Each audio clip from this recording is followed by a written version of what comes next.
Hi, everybody. I'm Brittany Lewis, a reporter here at Forbes. Joining me now is my Forbes colleague, staff writer Zach Everson. Zach, thanks so much for joining me. Thanks for having me, Brittany. It is election night, and as we sit here right now, the race is close, razor thin, according to every poll, every prediction. So we are all trying to read the tea leaves really any way we can. And you found an interesting angle here. You found the late stage donations that Harris received and Trump received, and they paint a really interesting picture because there is a pretty big disparity. Break down the numbers for us. Sure. So campaigns in the final 20 days of an election, they have to report any contributions of $1,000 or more within 48 hours to the FEC. And that's done just to make sure it's transparent as possible, I guess I should say. So I went through all of those 48-hour notices. And during that stretch, which goes back to October 17th, Harris's campaign has brought in $29.2 million in contributions of $1,000 or more, which is nearly 3 times as much as Trump's haul, which was $9,900. And just the sheer volume of donations she received was impressive compared to his. She got 19,600 individual contributions, whereas he got about 4,300. So she's tripling his haul. She also has a lot more late stage donors than he does.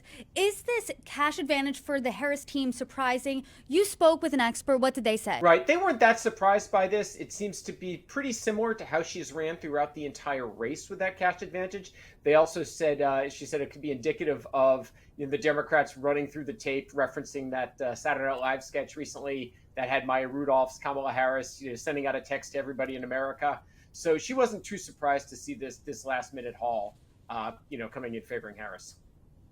When it comes to this election, all eyes are obviously on each coast as the polls close, but we are paying special attention to those 7 battleground states.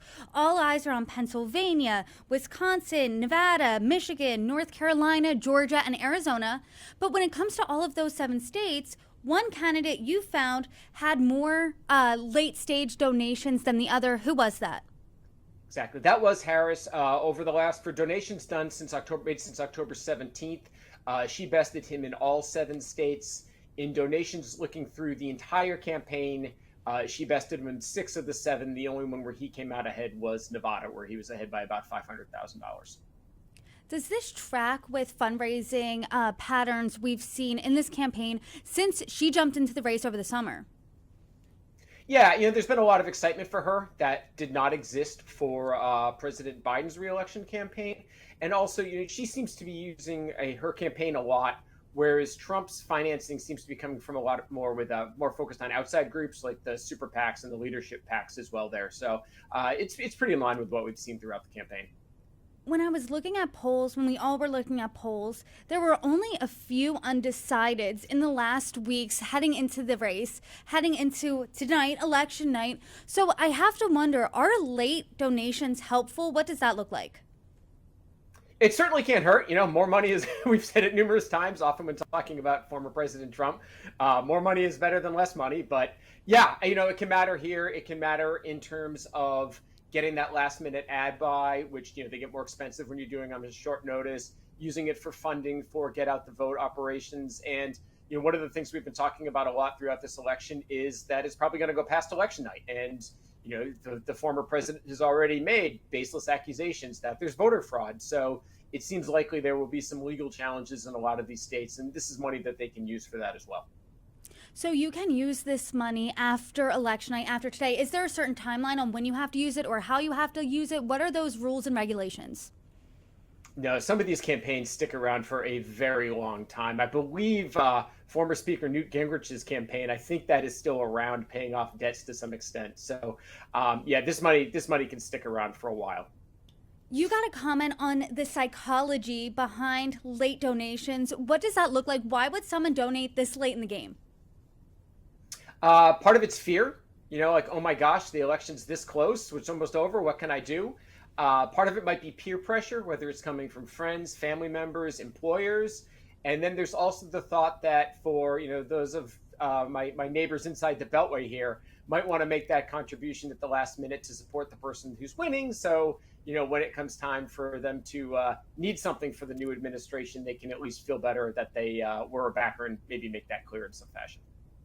And if you're just an individual giving to a campaign, what's the max you're allowed to give? It's $6,600. So it's $3,300 for the primary, $3,300 for the general, which is why these stats are really interesting, because you're not seeing one of those like $50 million donations skewing the stats. I mean, these are coming from individuals with means, because we're also not looking at the $5, $20 donation. These are all between $1,000 and $6,600. And overall, let's just zoom out a bit. When you're looking at the campaigns, how much does Harris have on hand right now, and how much does Trump have on hand right now? So the last time that they reported that was October 16th. So before this new influx of cash, that was the last time they had to report all of their itemizations, both the expenses and contributions. She had $118.8 million of cash on hand. He had just $36.2 million. But again, that's just in their campaigns, not including other campaign apparatus like PACs and super PACs, which are outside groups, but certainly have candidates they prefer. Zach, and since you've been covering money in politics, does this foreshadow anything? If someone has millions upon millions more money than their opponent, does that necessarily mean they're going to win? What does that look like? No, I am not making any sort of predictions in terms of that way, but no, it's again, it doesn't hurt. It helps to have more money. You'll see that definitely help, but there are plenty of examples out there of poorly funded candidates not doing well. And, we're not talking about President Mike Bloomberg right now. So clearly having a lot of money is not necessarily going to help you get into the White House. It's not a definite way to get into the White House either. Well, Zach Everson, per usual, I appreciate our conversations. Thank you so much for joining me. Looking forward to the next one. Likewise. Thanks.